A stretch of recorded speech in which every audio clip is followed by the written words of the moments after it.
Is the question of a creator important? Yes, very important. From our earliest complex thoughts, humanity has pondered such questions.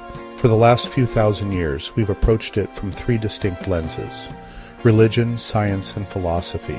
Hi, I'm Michael Allen Prestwood, and this video is based on the philosophy question from the January 15th, 2025 Weekly Wisdom Builder. More on the Weekly Wisdom Builder at the end. Okay, now about the debate of a creator and our religious, scientific, and philosophical lenses. The religious lens focuses on belief. The scientific lens focuses on what we can prove. And the philosophical lens focuses on what we can reason. For all three, the debate is around substance. Is the universe comprised of one substance or more than one substance? If one substance, does that mean we have the material world and nothing else? No creator, no afterlife, nothing but nature. This is the world of Spinoza, and the only thing science can currently verify. Add a higher purpose or meaning or spirituality to the one substance, and that's Hindu's monism. Each of us are a drop in a cosmic ocean of souls. Monism isn't limited to Hinduism either. It has variations in Taoism, certain mystical strands of Christianity, and even modern physics. In modern physics, some interpret quantum entanglement or the fabric of space-time as evidence of an underlying unity. In these views, existence is not a collection of separate entities, but a single, interconnected reality. Whether that reality is purely material, as Spinoza suggested, or imbued with a deeper spiritual essence. Split the substance into two, and that's Hindu's dualism. A split between the material world and the great beyond, the afterlife. The dualistic view is the most common today. You find it in Christianity, Islam, and many other traditions that distinguish between the physical world and a transcendent immaterial realm, a heaven nirvana, or the domain of the gods. It's in Plato's theory of forms, where the material world is merely a shadow of a higher, perfect reality. It's in Descartes' mind-body dualism, where consciousness is separate from the physical brain, suggesting a soul distinct from flesh. This dualistic perspective resonates deeply with human intuition. We feel our thoughts and identities as something more than mere biochemical processes, and we instinctively seek meaning beyond the tangible. That debate on substance has been and will be explored by religion, science, and philosophy, likely forever. Why? Because some things are unknown and some are unknowable. The unknowns are things we currently do not know, but can eventually figure out. The unknowable things are things we will never be able to figure out. Perhaps an afterlife or great beyond is an unknowable. If so, religion, science, and philosophy are likely to explore it for all time. To believe in a creator is to believe in some form of an afterlife, or at least a higher purpose for our existence. The question of a creator is not just theological or philosophical. It is psychological, deeply intertwined with our confrontation with death.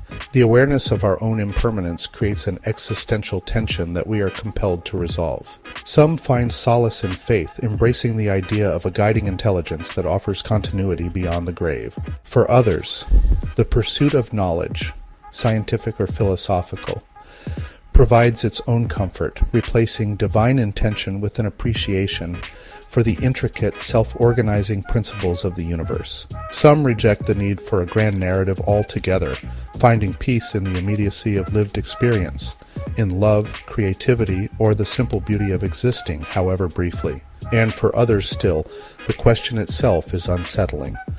A reminder that the unknown cannot always be reconciled, but must sometimes simply be endured. Yet whether one believes in a higher power or not, awareness of our fear of death inevitably shapes personal philosophy. In my exploration, I use two lenses: the Epicurean four-part remedy and Heidegger's concept of being toward death. The four-part remedy offers a pragmatic approach to managing life's most persistent anxieties: death, suffering, and scarcity. By dissecting these fears and replacing them with rational understanding, you live a life of serenity and purpose, not by denying mortality, but by unburdening yourself from existential dread. Heidegger, on the other hand, argues that confronting our own finitude, rather than suppressing it, is what allows us to live authentically. His being toward death is not about escaping death's shadow, but stepping fully into it, letting the awareness of life's impermanence sharpen our priorities and deepen our engagement with the present. Whether through detachment and tranquility, as Epicurus taught, or through embracing mortality as a defining condition of existence, as Heidegger proposed, the awareness of death influences how we construct meaning. In this sense, the question of a creator is not just about the universe's origin, but about how we navigate the tension between our fleeting existence and the vast, indifferent cosmos. The human mind craves certainty, yet reality offers none. And so we tell stories, not just to explain the universe, but to anchor ourselves within it, to keep from being swallowed by the abyss of meaninglessness. Some hold fast to tradition, some forge new understandings, and some make peace with the unknowable.